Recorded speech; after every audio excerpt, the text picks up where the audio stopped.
এখন আমি অনুরোধ করব, একজন ডাক্তার একটা মানুষের কি ক্ষতি করে, একজন ডাক্তার কেউ ছাড়ে নাই। লেফটেন্যান্ট কর্নেল ডক্টর লুৎফুর রহমানের মেয়ে ডক্টর ফাবলিয়া বুশরা প্রমি, আমি অনুরোধ করব ও যেন ওর বক্তব্য রাখে।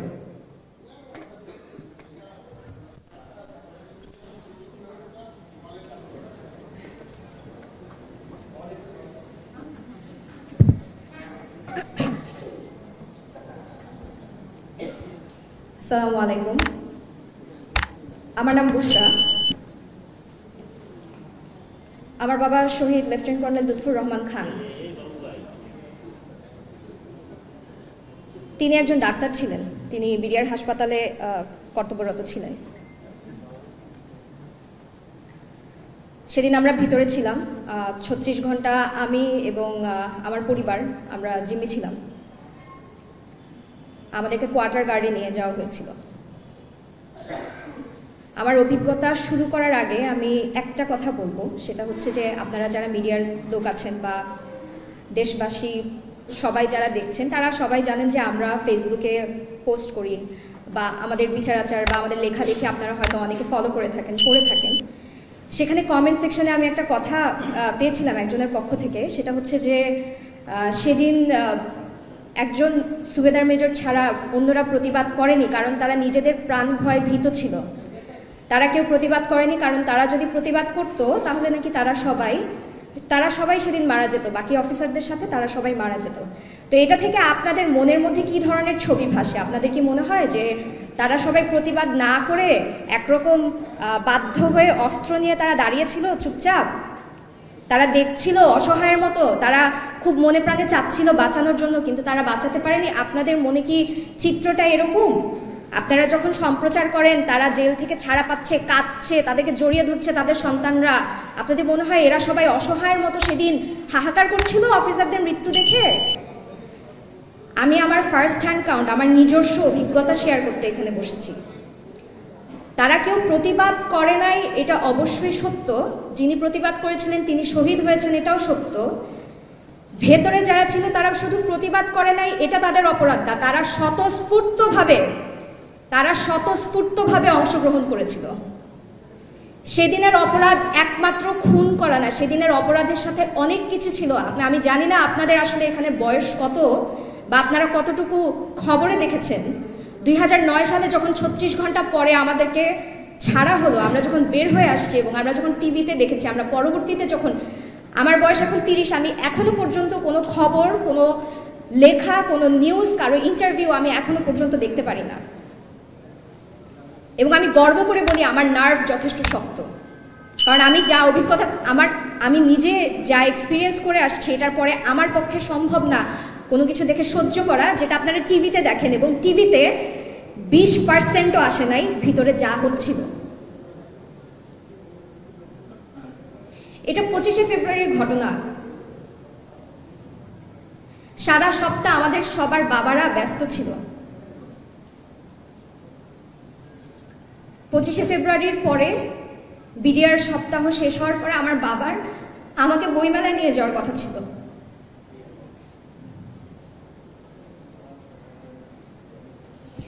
সেদিন সকালে আমি আমার বাবার সাথে শেষ কথা বলি। আমার বাবা যখন ফোন করেন বাসায় আমার মাকে, আমার মাও তখন ঘর থেকে, মানে উনি বাসা থেকে বের হয়ে যাচ্ছিলেন, উনি একটা ইউনিভার্সিটিতে একটা পোস্ট গ্রাজুয়েশন করছিলেন। শেষ মুহূর্তে আমার বাবা ফোনটা দেয় এবং আমাকে বলে যে, আমার ডাকনাম প্রমি, আমাকে বলে যে প্রমি তোমার আম্মাকে একটু ফোনটা দাও। শুধু 10 সেকেন্ড এদিক ওদিক হলে আমার মা সেদিন বের হয়ে যেত। সেদিন আমরা বাসায় একা থাকতাম। আমার একটা ছোট ভাই ছিল 6 বছর বয়স, আমরা একা থাকতাম। আমাদের সাথে আমার এক দাদা ছিলেন, আমার বাবার ছোট চাচা যিনি, তিনিও ছিলেন আমাদের বাসায় একজন সাহায্যকারী একজন ছিলেন। ঘটনার দিন 9:30 থেকে আমার সেদিন স্কুল ছুটি ছিল, সেদিন আখেরি চাহার সোমবার ছিল, আমার একেবারে স্পষ্ট মনে আছে। আমাদের যে বিল্ডিংটা ছিল, যে বাসাটায় আমরা ছিলাম, তার পাশে ছিল একটা মাঠ এবং ঠিক তার পাশে ছিল হচ্ছে ডিজি বাংলো। যখন গোলাগুলি শুরু হয় আমরা তখনও বুঝি নেই, কারণ আমরা যেহেতু মিলিটারি পরিবারের সন্তান, আমরা অনেক মহড়া দেখে অনেক কিছু দেখে আমরা বড় হই, যেখানে প্লেন যায়, উপর থেকে গুলির আওয়াজ হয়, এক্সারসাইজ হয়। আমরা কিন্তু ছোট থেকে গুলির আওয়াজ শুনে খুব একটা বিচলিত হতাম না, কারণ আমরা এই এনভায়রনমেন্টে বা এই পরিবেশে বড় হয়ে আমরা এভাবেই ইউজ টু। সেদিন যে আসলে গুলিটা যে অ্যাকচুয়াল গুলি ছিল এটা আমরা কেউ বুঝতেই পারি নাই, এবং যখন আমরা বুঝতে পেরেছিলাম আমরা তখন ধারণাও করতে পারি নাই যে আমাদের নিজেদের দেশের মানুষ না, শুধু যাদেরকে আমরা ভরসা করি আমাদের সুরক্ষার জন্য, যাদেরকে আমরা ভরসা করি আমাদের প্রোটেকশনের জন্য, তারাই এসে আমাদেরকে অ্যাটাক করছে। তখন একটা কথা খুব বলা হতো, রক্ষক যখন ভক্ষক। আমরা এটা বুঝতে পেরেছি। আপনারা ভাবেন ও আচ্ছা আমার বাবা মারা গেছে, এটা আমার একটা পার্সোনাল ট্র্যাজেডি, আমাদের একটা এটা খুব ব্যক্তিগত একটা কোনো ব্যাপার না, এটার সাথে যে কতখানি বিট্রেয়াল জড়িয়ে আছে এটা আপনারা হয়তো কোনোদিনই অনুধাবন করতে পারবেন না। আমরা যখন বুঝতে পারি যে আসলে গোলাগুলি হচ্ছে, আমার মনে আছে আমার মা আমার বাবাকে ফোন করে চিৎকার করে কাঁদছে আর বলছে যে লুৎফর আমাদেরকে বাঁচাও, আমার ছোট ছোট বাচ্চা, আমি জানি না কোথা থেকে কারা অ্যাটাক করতেছে। আমার বাবা তখনও পর্যন্ত আমার মাকে সান্ত্বনা দিয়ে বলে যাচ্ছে যে কিছু হবে না, তুমি দরজা জানালা আটকায় বসে থাকো, কেউ আসলে দরজা খুলো না। আমরা তখনও জানি না আমরা কতখানি বোকা, আমরা কতখানি বিশ্বাস করতাম সবাইকে। আমাদেরকে যখন দরজা খুলে বের করে নিয়ে যাওয়া হয় বা যখন এসে আমাদের দরজায় ধাক্কানো হয়, এবং তারা তো এসে একটু বের হন, আসেন, এভাবে কথা বলে নাই। তারা এসে আমাদেরকে বাসা থেকে টেনে হেঁচড়ে মারতে মারতে নিয়ে যায়। আপনি কি একবারের জন্য চিন্তা করতে পারেন যে কি পরিমাণ বিট্রেয়াল এবং কি পরিমাণ বিশ্বাসঘাতকতা আমরা তখন ফিল করছিলাম? এনাদেরকে আমরা আঙ্কেল রাখতাম, এনাদের দিকে আমরা তাকাতাম। আপনি জানেন যখন ছাত্র জনতার গণ অভ্যুত্থান হলো, আপনারা জানেন যে যারা বিশ্বাস করতো তারা আর্মি ট্যাঙ্কের পাশে গিয়ে দাঁড়াতো প্রোটেকশনের জন্য। আমরা তো তখন বুঝতাম না বিডিআর কি, আর্মি কি। যখন আমরা একটা ইউনিফর্ম দেখতাম, একটা উর্দি দেখতাম, তার পাশে গিয়ে দাঁড়াতাম বিশ্বাস করে যে তারা আমাদেরকে প্রোটেক্ট করবে। আমাদের বাসা থেকে আমরা এক কাপড়ে বের হয়েছিলাম, আমরা কোনো টাকা পয়সা নিয়ে বের হই নাই, কোনো গয়নাগাটি নিয়ে বের হই নাই। একটা ব্যাগে করে আমার বাবার জন্য একটা লুঙ্গি, একটা গেঞ্জি এবং আমার মা বাবার সারা জীবনের সার্টিফিকেটগুলো নিয়ে আমরা বের হয়েছিলাম। আমার মা পুরাটা সময় তাদেরকে বলছেন যে ভাই আমার স্বামী, ওনার নাম এটা, উনি আছেন ওখানে, কি হচ্ছে বলেন, কি করবেন, আমরা কি করবো, আমরা কোথায় যাবো, এত গোলাগুলি হচ্ছে। ইভেন একটা গুলি এসে আমাদের 5 তলার বাসার উপরে জানালা ভেদ করে ভিতরে ঢুকে যায়। আপনারা যুদ্ধের সময়কার ঘটনা, আমার মা বাবা খুব ছোট ছিলেন যখন যুদ্ধ হয়, কিন্তু তাদের একটা ইনস্টিংক্ট ছিল। আমি যখন বের হই, আমার 14 বছর বয়স, আমি ছোট একটা মেয়ে, আমার মা সবার আগে যে কাজটা করে সেটা হচ্ছে বিশাল একটা ওড়না দিয়ে আমাকে আপাদমস্তক জড়িয়ে ফেলে বাসা থেকে বের হওয়ার সময়।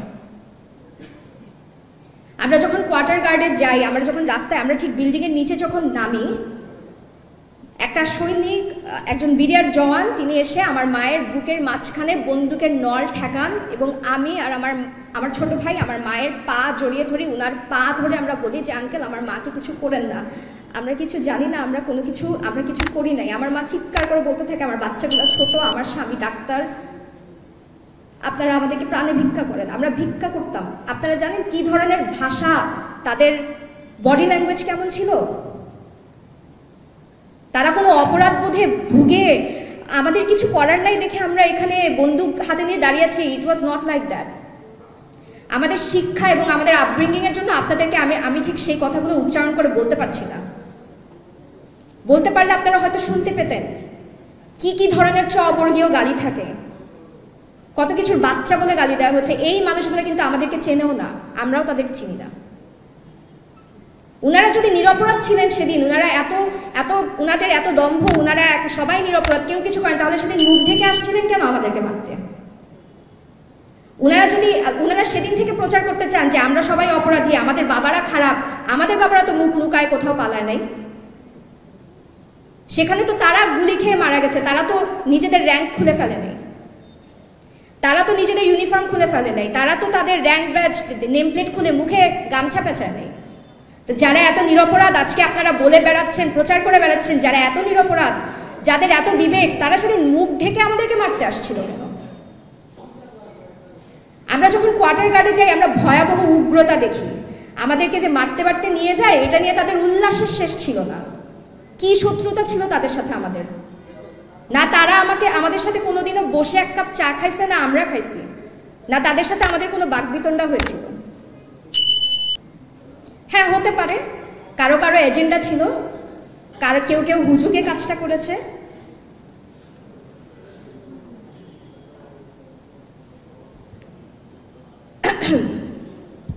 আমাদেরকে যখন কোয়ার্টার গার্ডে নিয়ে যাওয়া হয়, আমাদেরকে একটা রুমে প্রায় 70 থেকে 80 জন মানুষ আমরা ভিতরে ছিলাম, এবং যেহেতু ভিতরে আরো অনেক মানুষ ছিল, আমাদেরকে শুধুমাত্র ধাক্কা দিয়ে ঢোকানোর জন্য আমাকে পর্যন্ত তারা মাথার পিছনে বন্দুকের বাট দিয়ে মারা হয়। আমি পিছনে লাথি খাই, বুটের লাথি খাই। আমার সাথে আমার দাদা যিনি ছিলেন বয়স্ক ব্যক্তি, উনাকে লাথি মারা হয়। আমার মা আপাদমস্তক আবায়া পরা ছিল, আমার মাকে শুধুমাত্র সামনে দেওয়ার জন্য, দুজন আন্টিকে সামনে দেওয়ার জন্য, আমার বাচ্চা ভাইটাকে সামনে দেওয়ার জন্য আমরা যখন উনাদেরকে সামনে ঠেলে দিই, আমাদেরকে পিছন থেকে রীতিমতো ক্যাটেলের মতো, পোলট্রির মতো আমাদেরকে একটা রুমে ঢোকানো হচ্ছিল। আমি রুমের ভিতরে ঢুকে কি দেখি জানেন? আমি রুমের ভিতরে ঢুকে এমন মানুষ দেখেছি যারা এভাবে করে দাঁড়িয়েছিল, হাতের এখান থেকে মাংস নাই, রক্ত পড়ছে, এলো পাতারি তারা বেয়নেট দিয়ে খুঁচিয়েছে। আমার পাশে একজন আঙ্কেল ছিলেন, আমি একটু নড়লেই উনি হঠাৎ করে বিরক্ত হয়ে উঠতেন। আমি চিন্তা করতেছি যে আমরা কেউই এখানে দাঁড়াতে পারি না, বসতে পারি না, আমি নড়লে উনি বিরক্ত হচ্ছে কেন? আমি যখন সরে গেলাম তখন আমি দেখলাম যে আমি এক পুল রক্তের মধ্যে বসে আছি। উনি একজন অফিসারও না, উনি কেউ না, উনি একজন অফিসারের বাসায় একজন গেস্ট হিসেবে আসছেন। তাদেরকে আপনারা নিরপরাধ বলছেন? তারা 5 মিনিট পর পরে এসে আমাদেরকে খুন করার হুমকি ধামকি দিচ্ছিল। গ্রেনেডের রিং খুলে তারা সেলের ভিতরে ঢুকে দেওয়ার চেষ্টা করছিল। তুই ছাড়া একটা কোনো কথা বলে নেই। 36 ঘন্টা ভিতরে বাচ্চা ছিল, বৃদ্ধ ছিল, অফিসারদের বাবা মারা ছিল, ছোট সন্তান নিউবর্ন বাচ্চা ছিল, কারোর কেউ এক ফোঁটা পানি খেতে পারে নাই। ডায়াবেটিসের রোগী ছিল, হাইপোগ্লাইসেমিয়া হয়ে পড়ে গেছে। আপনারা শুধু মনে করেন যে যারা খুনি শুধুমাত্র তারাই অপরাধী। আমার রাতের বেলা আমরা বাথরুমে যেতাম একসাথে, আমরা একা বাথরুমে যেতে পারতাম না, আমরা দল বেঁধে বাথরুমে যেতাম। রাতে যখন আমি বাথরুমে যাই, আমার 6 বছরের ভাই, আমার ছোট একটা ভাই, ও বাইরে দাঁড়িয়ে ছিল। ওকে তখন সেখানকার জওয়ান বন্দুক বের করে, গুলি বের করে বলে, দেখ এটা চিনিস, এটা চিনোস, তোর বাপরে মাইরা ফালেছে, তোরেও এটা দিয়ে মারবো। আপনি শুধু একবার চিন্তা করে দেখেন, একটা 6 বছরের ছোট একটা বাচ্চা। আমি তখন বাথরুম থেকে তাড়াহুড়া করে আমরা বের হয়ে আমরা আবার সেলে চলে যাই। 36 ঘন্টা আমরা এভাবে করেছিলাম। তারা বলে তোদেরকে আজকে খাইতে দিব না, আমরা আজকে ফিল্ড মেসে রান্না করবো, আজকে খাবো, তোরা দেখবি। নিরপরাধ, নিরীহ, নিরপরাধ, নিরস্ত্র আমাদের বাবারা ছিল, আমরা ছিলাম। সাকিব ভাই আপনাদের কাছে প্রশ্নটা দিয়ে গেছে, আমিও সেই প্রশ্নটাই দিয়ে যাব। আমরা আই উইটনেস টেস্টিমনি দিচ্ছি, আমরা এর কাছে শুনছি, ওর কাছে শুনছি, অমুক বলছে, ইন্ডিয়ান আসছিল, এই ইউনিফর্ম পরা ছিল, কিচ্ছু না। ইন্ডিয়া করাতে পারে, শেখ হাসিনা অর্ডার দিতে পারে, এক্সিকিউট কারা করছিল সেখানে? আর যারা এই ধরনের কথা, যারা এই ধরনের উগ্রতা উল্লাস করছিল, তাদের মোটিভেশনটা কি ছিল? যারা আজকে বাবাকে বুকে জড়িয়ে ধরতে পারছে 7 বছর পরে, তারা কিভাবে ভিকটিম হয়? আমার বাবাকে 32 জনের একটা গণকবরে খুঁজে পাওয়া গিয়েছিল 2 দিন পরে, তার মৃত্যুর 2 দিন পর। আমার বাবার মুখে আমি পানি দিতে পারি নাই, আমার বাবা একটা গোসল পায় নাই মৃত্যুর পরে। এখন আমার শুনতে হয় যে আমার চাইতে আরো অনেক কষ্টে আছে যারা এখন তাদের বাবাদেরকে ফুল দিয়ে বরণ করে নিচ্ছে, তারা এখন ভিকটিম। কারণ আমি ক্যামেরার সামনে এসে চিৎকার করতে পারছি না, আমি আবেগ বিক্রি করে ব্যবসা করতে পারছি না, তাই?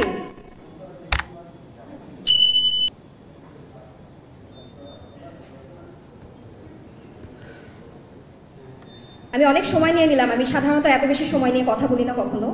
আমি শুধু একটা কথা বলবো, লাশগুলো যখন বের হচ্ছিল, ম্যানহোল থেকে পাওয়া যাচ্ছিল, বুড়িগঙ্গায় ভেসে আসছিল, আমার বাবার লাশ তখনও পাওয়া যায় নাই। আমার বাবার লাশ যখন পাওয়া যায় 32 জনের একটা বড় গণকবরে, তার আগ পর্যন্ত বিডিআরের যে গেটটা, তার সামনে আমি একটা 2 লিটারের বোতল ছিল আমার কাছে, ওখানে যারা সাংবাদিক ছিল, মানবাধিকার কর্মী যারা ছিল, তাদের থেকে আমি বোতলের মুখখানা নিয়ে এইটুক এইটুক করে পানি নিচ্ছিলাম সবার কাছ থেকে। আমি বলছিলাম যে আঙ্কেল 2 দিন ধরে আমার বাবা মনে হয় কোথাও আটকা,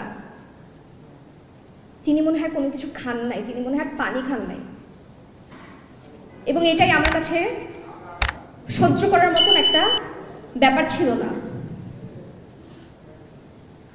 যে আমার বাবা পানি না খেয়ে কোথাও আমার মতোই হয়তো আটকা আছে। কারণ আমি ভিতরে আঙ্কেলদেরকে দেখছিলাম, ওনাদেরকে অনেক মারধর করা হয়েছে, অনেক নির্যাতন করা হয়েছে, ভয়াবহ নির্যাতন করা হয়েছে। এবং that was the worst case scenario আমার চিন্তার মধ্যে, যে আমার বাবার সাথে হয়তো এরকম কিছু একটা হচ্ছে। আমি পানি ভিক্ষা চাচ্ছিলাম সবার কাছে আমার বাবাকে পানি দেওয়ার জন্য। এর চাইতে খারাপ পরিণতি আমার চিন্তার মধ্যেও ছিল না। গত 16 বছর ধরে আমি বুকে এই পাথর বেঁধে আমি চলছি, যে ব্যস্ততা ছিল আমার বাবার সাথে শেষ আমি বসে ভাতটাও খাইতে পারি নাই। আমার বাবাকে মেরে একটা মাথায় গুলি করে রাস্তায় সন্ধ্যা পর্যন্ত রাস্তার মধ্যে ফেলে রাখা হয়েছিল, এবং তারপর তাকে গণকবরে স্তূপ করে ফেলে তার উপর দিয়ে মাটি দিয়ে দেওয়া হয়েছিল, সে যেই হাসপাতালে কাজ করতো সেই হাসপাতালের পিছনে। এটাই আমার শেষ স্মৃতি। আমার বাবার শেষ স্মৃতি হচ্ছে আমার বাবাকে একটা ড্রয়ারের থেকে বের করে আমাকে দেখানো হয়েছে, যেখানে আমার বাবার মুখ বিকৃত হয়ে আছে। আমার 14 বছর বয়সে আমার বাবার শেষ স্মৃতি, আমার বাবার সাথে আমার শেষ স্মৃতি হচ্ছে এটা।